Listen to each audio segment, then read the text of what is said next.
glad you're here to join me for a fresh new episode of High Voltage. I am your host. I'm MacKenzie Nelson. I'm an international best-selling author of the book, My Father's Feathers. And I want to welcome you to this place where I hope you feel honored and acknowledged and empowered, right? To live the best version of your life that you possibly can. That's what this podcast is all about. It's a continuation from the book that I have published where I offer some updates, but more than anything, I share my experience with the hopes that you will pass on your own experiences to your children, your coworkers, your family, possibly strangers that you feel led to engage in maybe a deeper conversation than you normally would, just to be open, right, to the cues that God gives us on a daily basis to extend ourselves beyond the capacity that we would normally be comfortable with, because this is where the magic happens, right? The spice of life.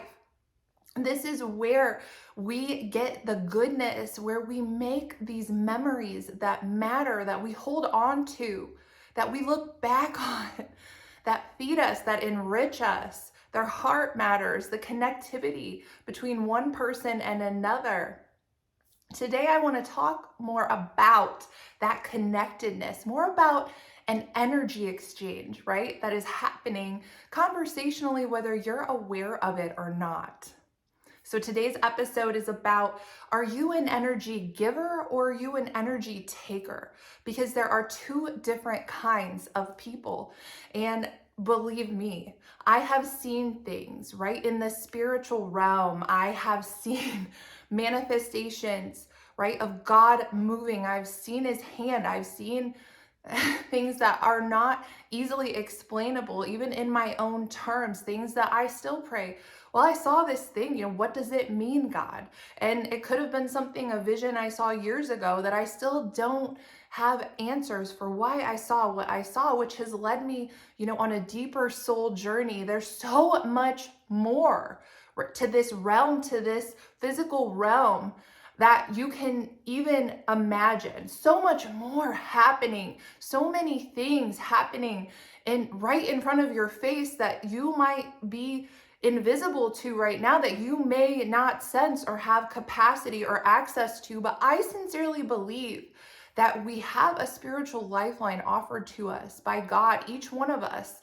He created us intentionally and on purpose with a design, blueprints, and a plan for our life, that if we lean in and we receive that lifeline and we respond and we seek and we ask for his help, we ask for his guidance, we search for answers, even though we don't know, we're to be like little children navigating this physical realm, inquisitive. And that is where I want to be, in the spaces where my curiosity is met with kindness. And that is a space that I'm hoping to provide right now to you as you watch this podcast. So back to our subject. Whenever you're having a conversation, right? I don't know, say you've met a friend for coffee, right? And maybe this is a new friendship. And you've kind of been noticing, maybe this is the fourth or fifth time you've met with this particular friend. This friend says some things that are a bit demeaning to me, but I'm trying not to take it personal. You know what I'm talking about? Like, I want to believe everyone has the best of intentions, but through my own journey and through discovering things that have happened to me in my life, I've determined that not everyone is well-intentioned. So I believe in God, Jesus, and the Holy Spirit. But I also believe on the opposite spectrum, while there is a Holy Spirit, I believe there are unholy spirits. And while, there is God, I also believe there is a devil. I believe that the devil works hard and does everything he can to mimic God. So like there are angels, there are also demonic presences. So depending on which you are tapping into, that is the energy you are going to be bringing forth when you are connecting conversationally. And you may not even be aware that you're tapping into that negative, the darker side of things. Here's how you can tell. So you've met with this friend 4 or 5 times. You've had conversation, sometimes it's okay, but for the most part, when you leave this coffee shop in your conversation with this person, you feel less than. You feel like this friend is up here and you're down here, and this friend makes it very clear that, you know, you're just blessed to be in their parameter, and you should just feel privileged that they met you. And they make that point very clear that, well, I'm barely making time for you. Like, maybe, you know, you're just, there's only, you know, I'm so busy and I have so many people, and like, I guess I'll meet with you. And I mean, unfortunately, this was kind of the dynamic I was invested in. And if you've read my book, you've heard about my friend Regina. That's not her real name. I changed all the names in my book. Regina was really big on making me feel stupid, making me feel like I did not know as much as her, that she was the expert, that it was pretty, the dynamic in our relationship was, so she would tell me what to do, and, you know, I was to carry out my task after meeting with her. And it was like, to the point where if I didn't do what she wanted me to do, it was like, well, you can't be surprised that you're still in this situation because you haven't done what I told you to do. And I was just engaged in that relationship because I was raised by a mother, you know, who demeaned, demoralized, and made it so that I felt like I couldn't trust myself. I didn't have the capacity to make good decisions. I felt powerless. I felt like she was always in control and she was in charge and she knew what was best for me. And even if I had thoughts to the contrary, there wasn't room to explore how I felt about her guidance. It was just no questions asked. I was to carry out a task. Whatever she said I needed to do, I was to do, or I would face consequences, namely the silent treatment, which, if you've read my book, you know I've been estranged now. It's been 4.5, 5 years from her and from my whole maternal side of my family. Unfortunately, people who operate in negative shifts of energy tend to want other people to take their side, you know? And what I mean by negative shifts in energy is, if you haven't thought about this, if someone puts you down, why do you think they're doing it? Why are they putting you down? Is it so they feel better? I think that that's part of it, but I also think what's happening when that person is putting you down is they're tapping into that demonic side of things, the negative side of things, the upside down, so to speak. And when you give someone a compliment and you are lifting them up and you are being kind and they're feeling that intention, then you're both partaking in a positive energy shift. They feel lifted up, you feel their reaction, and it fuels you as well. So you're both rolling on positive energy, positive vibes, so to speak. They're real, guys. But when someone puts you down and acts like, you know, for example, you're meeting someone, but you know you've already met them like 3 or 4 different times, and they look at you like they have no clue who you are, and you can feel that that is intended for you to feel small. It's an intentionality that I pick up on. Like, it's like you don't genuinely not remember meeting me. You're literally doing this in front of people, so I feel less than you. When I buy into that, then there's a shift that takes place and I get hurt, and that person gets boosted by that negativity, by putting someone down. It's a real thing. They feel more powerful because that demonic negative energy is fueling them. And when they feel that, ooh, boy, that's addictive. And there's more to it, I believe, than someone simply being unkind to you. There's a motivation that is a spiritual, demonic one that is motivating someone to feel like, when I hurt other people, when I step on them so I can be a step higher, I'm not only being unkind, but I'm also getting, I'm getting that pop. I'm getting that power that I feel like I'm in control, and I feel, you know, it is a real palpable thing. And so what I have learned to be cognizant of is when I meet people, when I interact with people, I try to get a sense of like, are they looking, to compete with me, or are they looking to just get to know me? And are they looking to form a relationship with someone on a genuine table, or are they really working, manipulations and games? Are they trying to squeeze their way into someone's life? Are they making you a target because they view you as someone and they want to know you so they can be someone too? Or are they just getting to know you because they think, hey, this could be a great friend connection for me, and I'm not looking, to prop myself up on someone else's shoulders and roll with them just for that reason? And as this journey continues, I've really had to learn, because there have been people in my life that really want nothing, to do with me before I wrote the book. And now here I am, a published author, and some of those same people are like, oh, hey, MacKenzie, how have you been? Like, what's going on? And I'm not saying I turn those people down, but what I am saying is, now what's changed? Is it just because I wrote the book and now they think I'm someone? Or is it a concept maybe they related to in my book that touched their heart and they're looking, to talk to me about that? So it's not necessarily a bad thing having some of these people come back around that initially, maybe they weren't interested.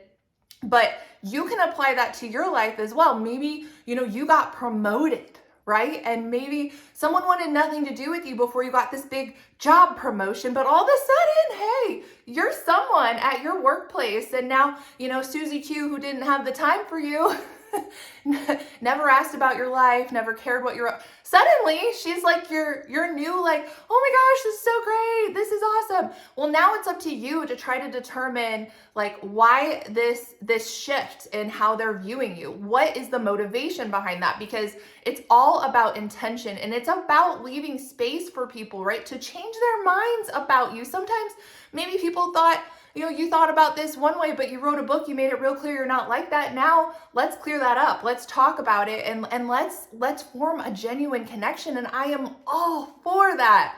What I am not for are people who do not like themselves, right? They're generally miserable, unhappy, discontent, because they have aligned themselves with a perspective that will only demean and demoralize themselves, and then they pass that on to you.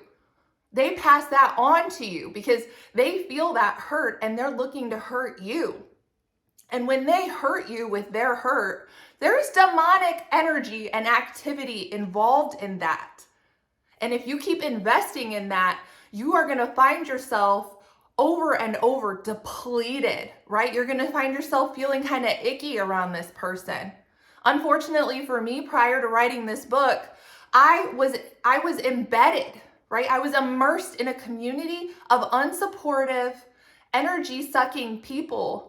And it was all around me, and it had become normalized. And it's very possible for you too, if you feel this way, everywhere you look, you're trying to meet people with a genuine heart, and all you're getting is put down. All you're getting are game players who are looking to strategize and establish themselves as dominant and controlling over you, better than you. I'm better than you. That's the message these people are hoping to get across to everyone, because they don't want you to know. They don't want you to know that they really don't like who they are. It's all a game. It's all an act, because they don't like who they see in the mirror, and they don't want to look in the mirror. A lot of these kind of people do not want to look inward. They don't want to stop and think about why they're doing what they're doing. And so you are their target. You become their distraction from facing themselves in the mirror. If they can tear you apart and they can get that energy fix, that negative energy, demonic fix, and they don't have to get the energy. They don't feel like they need to get the energy by looking at what they're doing, putting other people down and profiting. They're like energy bandits, right? Running away with your positivity, sucking you dry. They really feel powerful from those interactions. So the way you can protect yourself, the way you can save your time, right? I am not monetarily motivated. I want to make that real clear. I do not hang with people who are monetarily motivated. I can sniff it out pretty quick if that's the game and if that's the only thing they're interested in. And there are a lot of monetarily motivated people out there. No, I am motivated by God, number one, but also time. You can always make more money, but you can never get your time back, right? So I care. My focus is, how can I spread the most positivity with the time that I have? And that's never going to be spent on the people who are looking to play games with me because they haven't gotten themselves, they haven't pressed in, they haven't utilized their spiritual lifeline, they haven't realized their worthiness. And that's what it boils down to. You know, I came into this earth by a different man other than my biological father. I was told I was a mistake. You know, from the beginning, I was a mistake and mistakes are bad until I learned, some of the best things happen when you make mistakes. I am one of those. So I don't look at mistakes the same way, and had a rather entertaining exchange at Starbucks yesterday when I ordered my husband the wrong drink. And I realized it when I saw they were making it. It was like coconut milk. And I was like, oh, he will not like that. So I ordered him the correct one. However, I took a sip of the mistaken drink I ordered, and it's like my favorite one now at Starbucks, and even had a fun, cheeky exchange with the Starbucks girl about mistakes. And so I've learned that mistakes aren't bad. They're opportunities, right? I am going to make the most out of the opportunity of the life I have been given. And anytime I make a misstep or I mess up, I am learning. I'm becoming stronger through my mistakes. We have a rule in my house where if you spill something, I say, as a kid, I was just berated. If I spilled anything, it was like my life was over. My parents freaked out, like, oh my gosh, like it's over. And I told myself as a kid, I'll never do this to my kids. I'll never do this. So whenever something is spilled, I'm like, what do we say, kids? And my kids look up at me and they're like, you can replace things, but you can't replace people. Because when it comes down to it, friend, when it is your time on the earth, it's time to punch that card. When you're laying there, you're not going to be thinking about the money you got in your bank, right? You're not going to be thinking about your big house, your big boat. You're not going to be, sitting there wishing you had more money as you die. You're going to be thinking back on your relationships with people and how you spent your time and how you invested it and how much you put yourself out there, how much you took risks to speak your truth and motivate others and enrich other people's lives. What kind of an imprint did you leave on this world? Did you leave it a better place for your children, for your grandchildren? Because that's what I'm trying to do here. I am trying to encourage you one-on-one to only engage and utilize your precious time with wisdom, discernment, to positively enrich your life so you can have the most energy possible. If you're always tired, you're always drained, you could just be surrounded with a bunch of people who are putting you down and you're always feeling less than. Maybe you changed your diet, maybe you work out, you still don't have any energy. Well, it's time to analyze your relationships. It's time to analyze the time management abilities that you have and how you're putting them to work. Don't invest your day today or this weekend going to places you don't really want to be in your spare time, in your social time. This should be time for you to really have fun, right? Go out this weekend, hang out with some good people who are just looking to add, right, value in their relationships, to deepen a connection with you in a positive regard, and protect yourself and your time and your family from people who are only looking to get that negative pop of energy by putting you down, right? When you're less than, they feel more powerful. And there really is an energy shift taking place in that dynamic in the spiritual world. And you do feel it, guys, because we're not just physical beings. We are spiritual. We have spiritual DNA and we have physical DNA, right? And depending, and that's a whole nother topic. I could talk forever on this show to you guys. Thank you for your encouragement, for your feedback. Hit that subscribe button. And I think next week I'll get a little bit more into our spiritual and our physical DNA and how I believe it impacts us on this earth. Have a great weekend. And remember, you can make more money, but you can't get your time back. I'll catch you next time.